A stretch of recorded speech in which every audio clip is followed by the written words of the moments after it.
I want to ask, and you can say no, if you could channel something for our listeners as we end the podcast. Okay. And we'll see what comes up for me. So again, I always start with kind of an opening prayer. So I'll start with that. All right, Father God, archangels, ascended masters, angels, and guides, I ask that you would give me a message for the collective, something that helps them for their highest and best good. Thank you.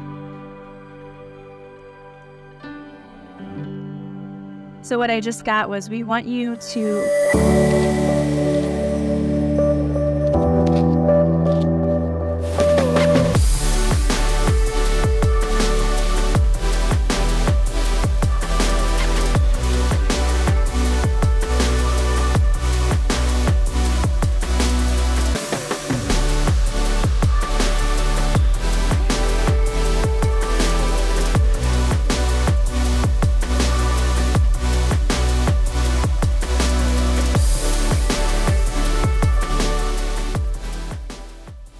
Welcome to another episode of Awaken Now What. I'm your host, Helen.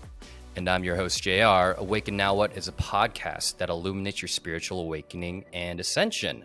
Today, we will be talking about how to properly channel. And we have a lovely guest to help guide us through that journey.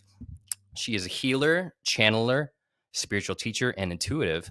She hosts the very successful podcast, Awaken Your Inner Awesomeness. Let's welcome Melissa Oatman to the show. Hey. Welcome, Melissa. I'm so excited to be here. We're excited to have you here. We have a lot of channelers in our audience. Melissa, can we break down the proper way to channel and how to do it correctly? Everyone has their own method for how they do it. I can only tell you what I do. Mm-hmm. And, some people might say, oh, yeah, that's what I do too. And other people might say, no, I do this whole thing. I don't think there's any right or wrong way to do it. I think you have to be comfortable with your own method. And practicing a lot is really helpful, because at first, when I first started channeling, I would doubt myself. I would say, oh, no, that's just me coming up with a message. But the way that I connect with Spirit is through either feelings or it's thoughts that pop into my head. And so it's just like a knowing. And when I first started channeling, I would just set the intention. I would say, okay, universe, I would like to have a message. And I would just sit in stillness. I would have my pen and paper with me. And I would just allow my mind to just wander, if you will, go free, and allow whatever came into me to come in. And then I would jot down anything that I got. And at first, like I said, I thought, oh, okay, this is just me thinking things and it's coming.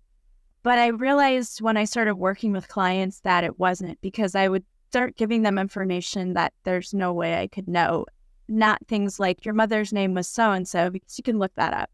But I can feel that you're very frustrated at your job right now, and it feels like someone is giving you a hard time and there's conflict and it's making you feel very insecure. Well, I don't know how. I can't look up how are you feeling at your job right now. Right. Those aren't things that you can research. So that's how I knew that what I was getting was genuine and not just my own thoughts coming in. And so the more that I began to practice it, then I would start to ask, okay, because at first it was, what's the message for me? What do you want me to know? And then it became, what do you want the collective to know?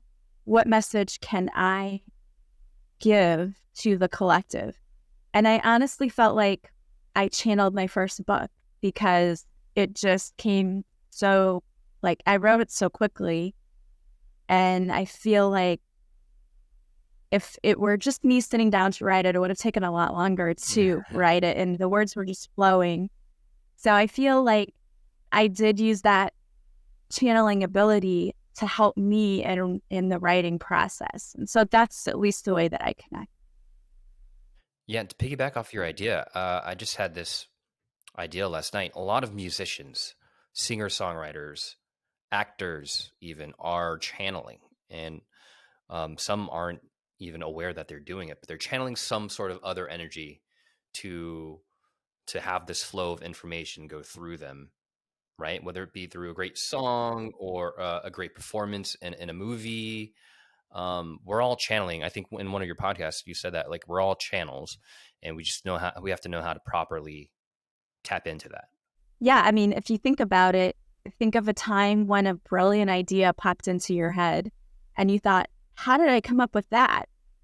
And to me, when that happens to me, I know it was divinely placed there, that, wasn't of my own accord. I would love to toot my own horn and say, oh, yes, I'm an amazing person. But I know that a lot of times the brilliant ideas that I have or things that come to me are divine guidance. It's channeling that I'm doing, from my guides or departed loved ones or whoever, angels, whoever is around trying to help out at that particular moment. And I think you're right. And I've even heard musicians say, yeah, especially musicians who are very in touch with their spirituality, that they've had musicians who've crossed over that give them song ideas. They'll say, oh yeah, I connected with, I've heard that about John Lennon, I think. I don't remember which musician it was, but they said, oh yeah, John Lennon was helping me to write this song. And I believe that for sure. I've definitely seen it in my own life that I've had guidance from somewhere, someone. Something I pick up in somebody who might be wanting to learn how to channel or is in the beginning of their spiritual awakening, like, there's some mistrust still, and like, whether it be to the divine or because it's an ego ploy, like, what might you have to share or shed light on around that when you're feeling more mistrust than you might in the flow of the channel? I would say the biggest thing about that is to just keep doing it, because once you channel, if you do it so many times, just like I had that aha moment of, this is not me, this is not coming from me. The more you do it, the easier it gets. And also the more you'll start to trust in what you're getting, because you can try it with friends and family too. You could try channeling a message for yourself, but try channeling one for someone else.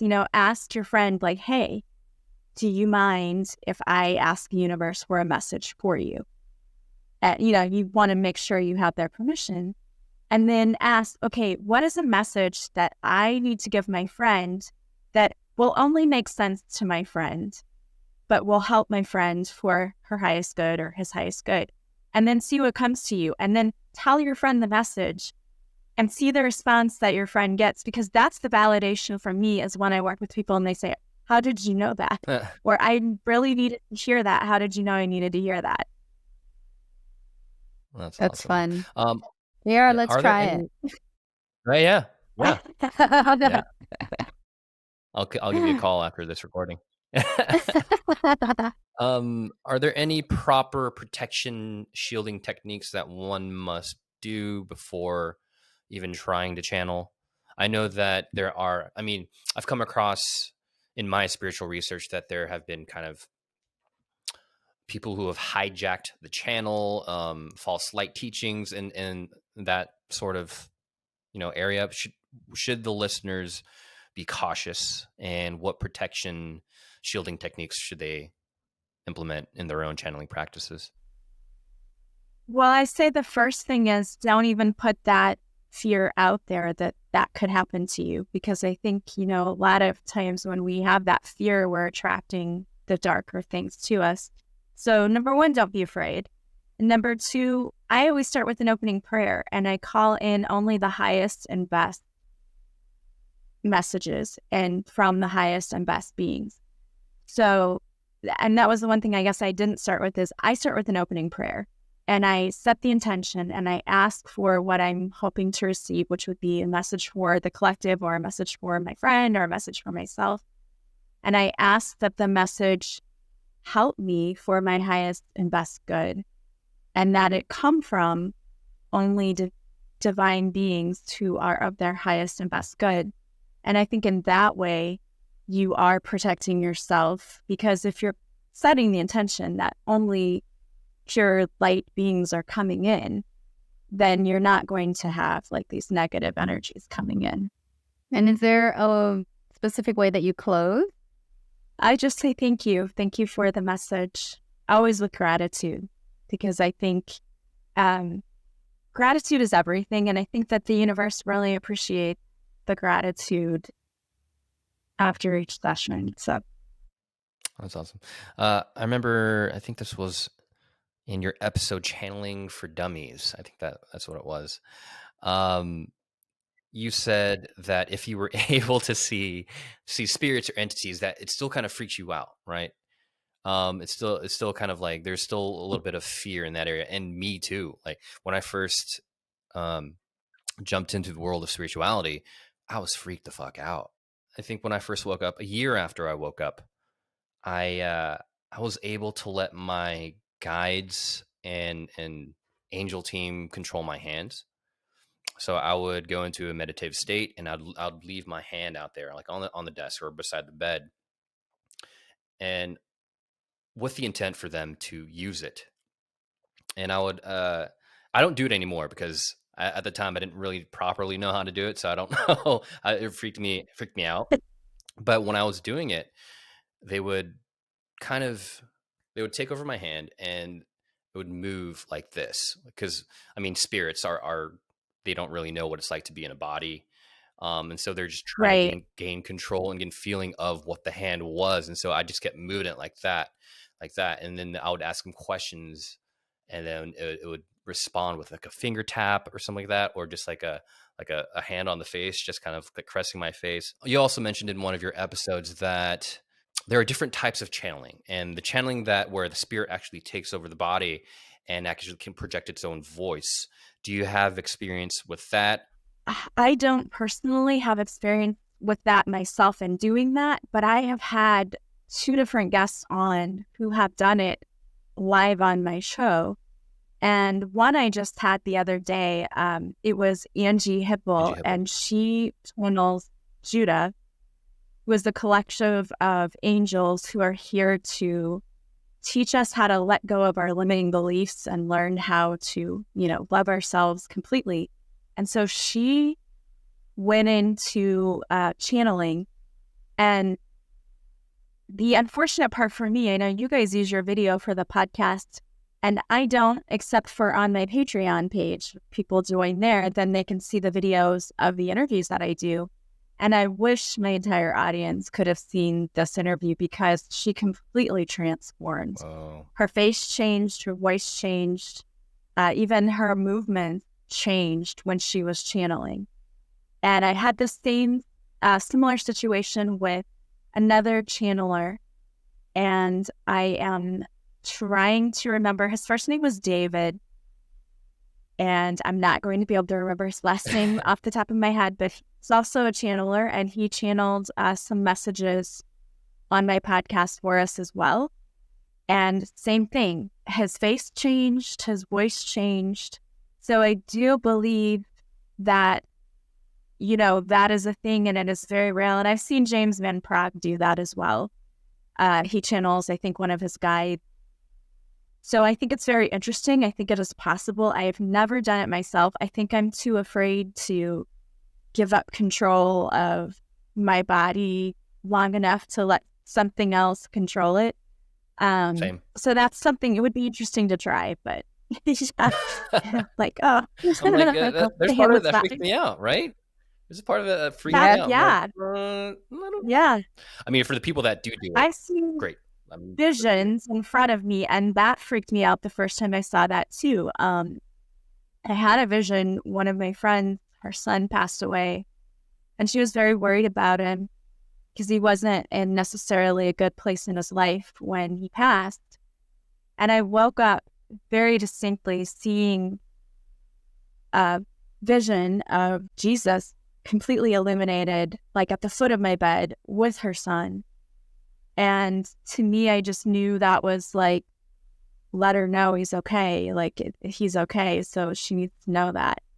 But I had never had such a clear it was almost like, okay, was that a dream? But I knew I wasn't dreaming. I knew I was awake, and I stayed awake after it went away. So that to me was a really interesting experience.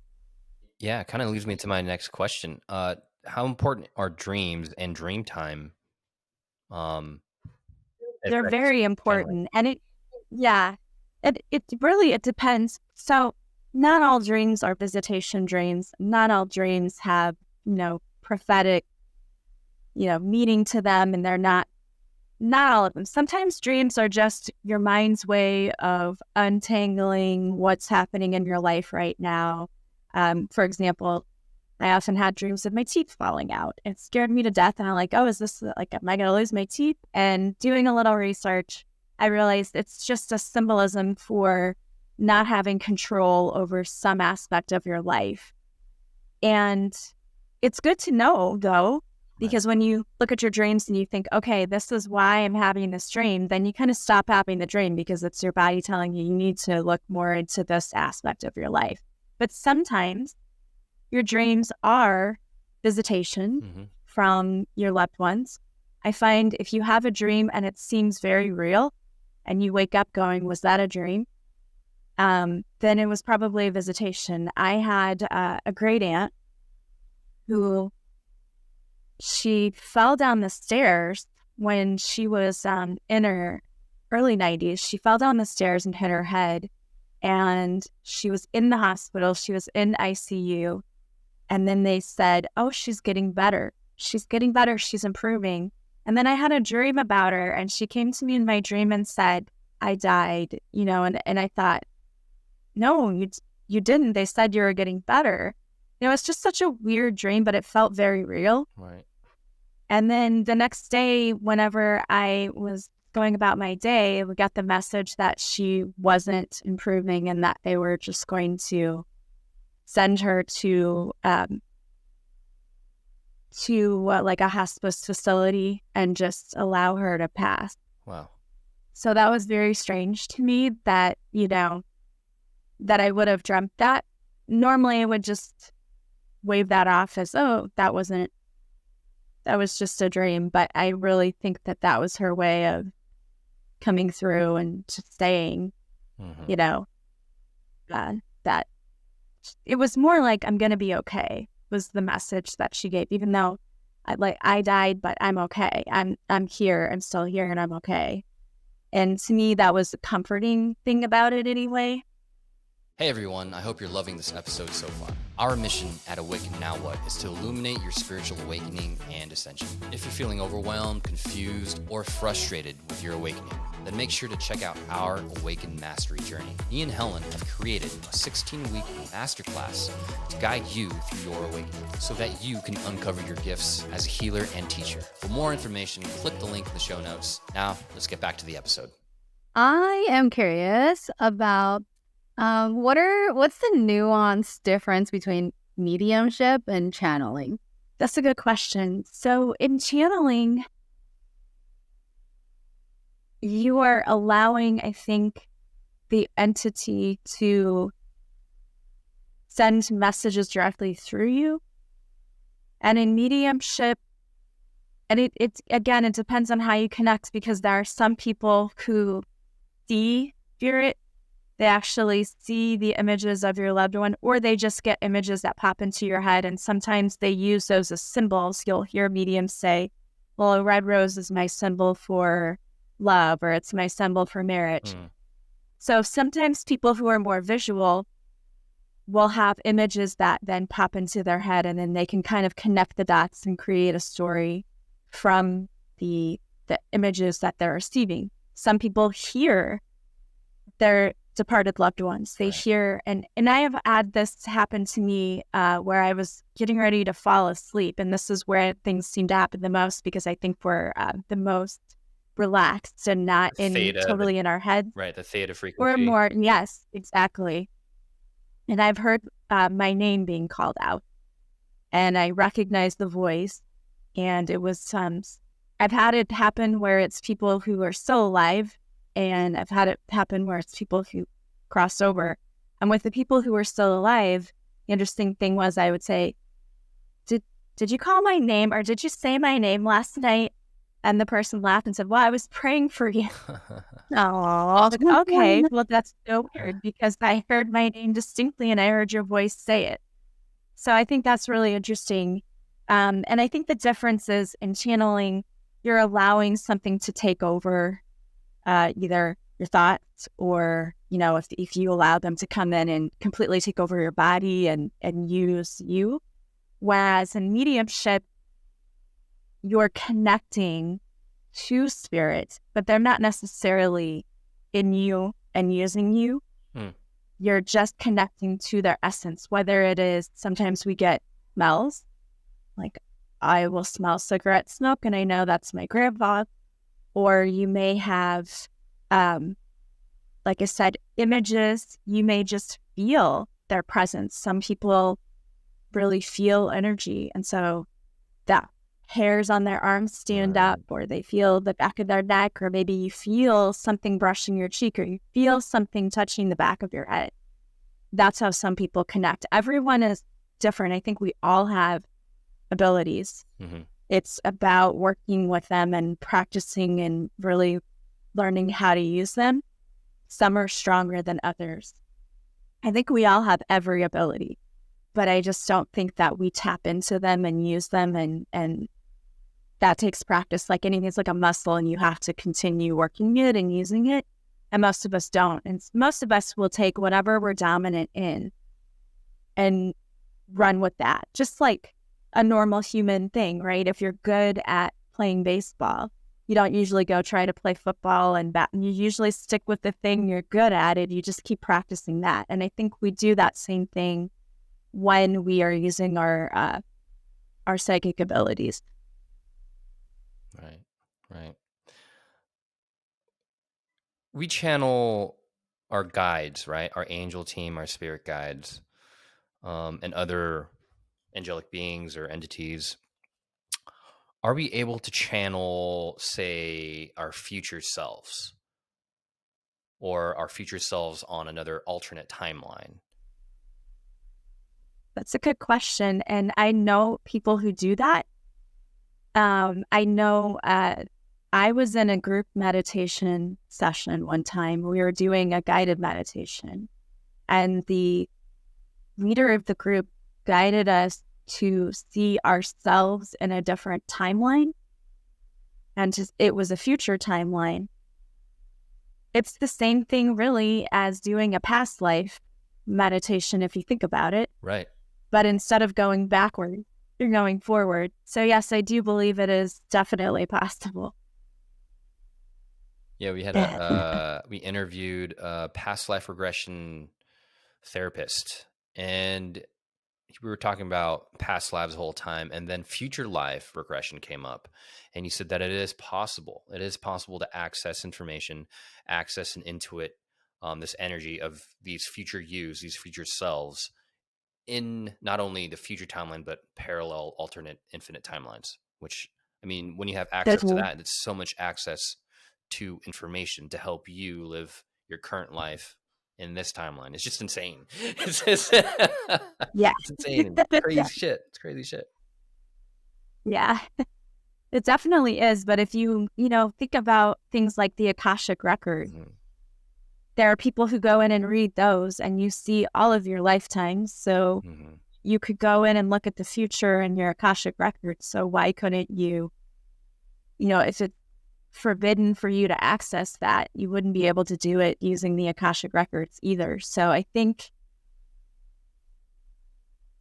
maybe the one thing that people are afraid of is, if I know this information, is it going to alter my life? And, there's always that question, right? Like, if I know too much, is it going to deter me from what I came here to learn? Because, we would love to bypass all of the crappy stuff in our lives.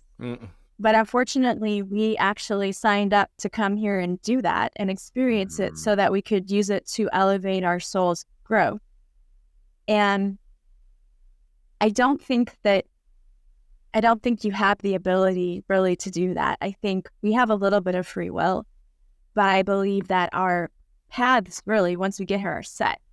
So even if you learned that information, I don't think you would get enough that it would cause you to be able to change your path.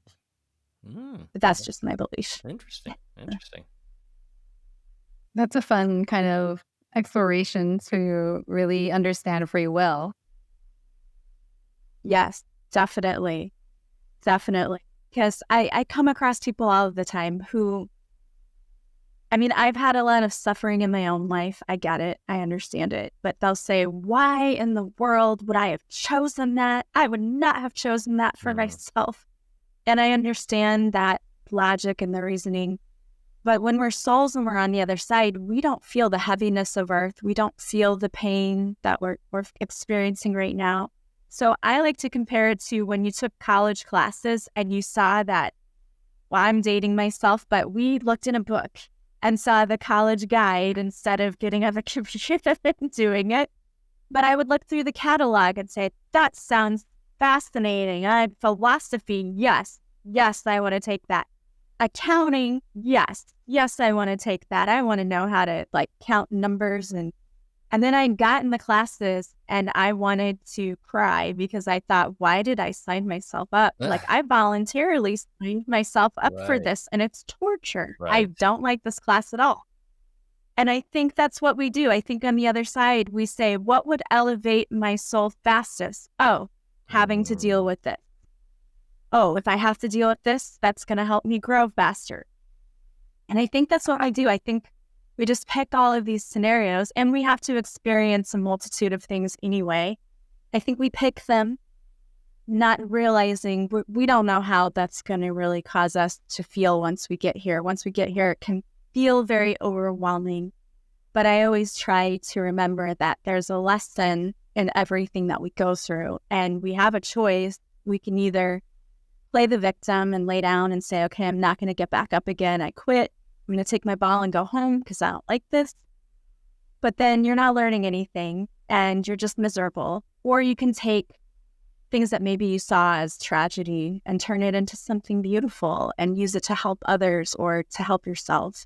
And I think we have that choice every single day. I have one more question about channeling. Do animals ever come through for you, or elementals such as the dragon energies, fairy energies? That's a good question. I've never channeled an animal per se, but I've had visitations from animals. I was laying on my bed one night this was when I was a little girl. We had 2 cats and I loved them dearly, and they became too much work for my mom, who was a single mom and couldn't take care of everything. So she ended up finding a home for them with an older woman who was home all of the time and could take care of them. And I was devastated and heartbroken that, I didn't have these cats anymore. But one night I was laying down and I felt distinctly something jump on my legs. And it was the same feeling that I had when my cats would jump on my legs. And so I knew it was, I didn't see the cat per se, but I knew it was the cat. I knew it was one of those cats coming to visit. And another time we had a dog when I was pregnant who would always sleep right by my side of the bed, because if I would have to get up in the middle of the night and go get a snack because I would be starving. I couldn't sleep through the night without being hungry, having twins. So I would wake up to go get a midnight snack. And he would follow me because he knew that if I got a snack, he would get a snack too. So he always slept so that I would step on him when I woke up, because then I would wake him up. He'd follow me, right? It was very smart. And right after he passed away, I was laying down and drifting off to sleep in my bed.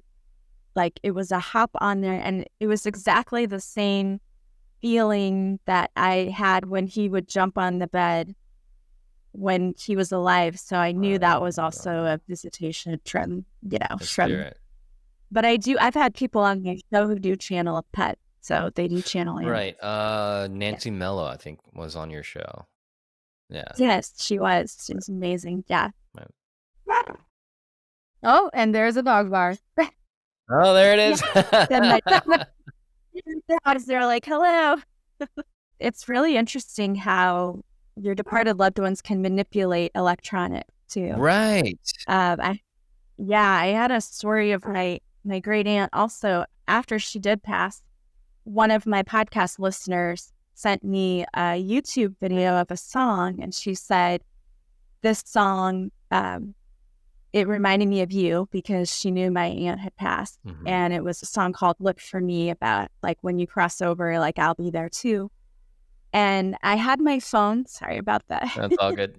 I had my phone just sitting on my bed, and it was locked. The screen was locked. It's an iPhone.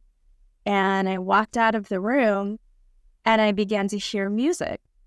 And I thought, that's interesting, because I didn't have any playing, and then my phone was locked. And, you have to have the face recognition to open the phone or put in a passcode. And I hadn't done either of those things. And I walk into my room, and the song she sent me was playing on my phone. It was like, okay. That's interesting. Thank you for that sign. That's awesome. Yeah, we've had many, many interferences over this podcast platform over the past few months. Yeah, I think one of our guests and Helen heard a man's voice, right, Helen? Or like a cough breath? or something. Yeah, or a yeah, breath. Breath. Yeah. Oh, wow. Yeah. Right. Yeah, and sometimes they'll just... I saw it looked like a orb that floated in front of you a little bit earlier on in the podcast. And I've had that happen to me when I used to do Facebook Lives all of the time, where I would do card readings for people. And when I would do that, inevitably people would comment, there's an orb right behind your head, or there are orbs. Okay, well, that makes sense. I love it. We're always supported. I think that's something we don't remember often. So I've been trying to live by remembering that, and it allows us to tap into that energy of love that we all are, like, way easier. Yeah, definitely. And if you ever don't feel like that, if you ever are having a difficult time, all you have to do is just say, show me you're here, show me you're present, or allow me to feel it, and amazing things will happen. That's awesome.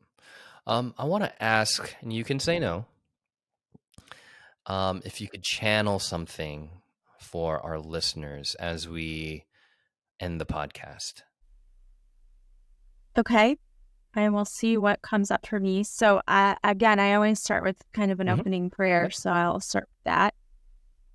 All right, Father God, archangels, ascended masters, angels, and guides, I ask that you would give me a message for the collective, something that helps them for their highest and best good. Thank you.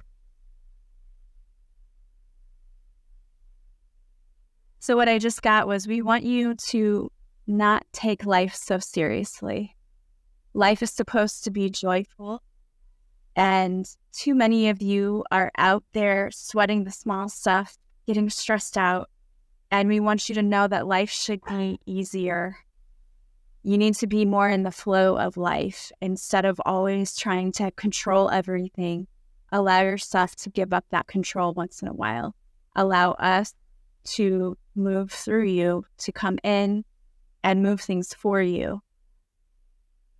And that's really, life should be more joyful.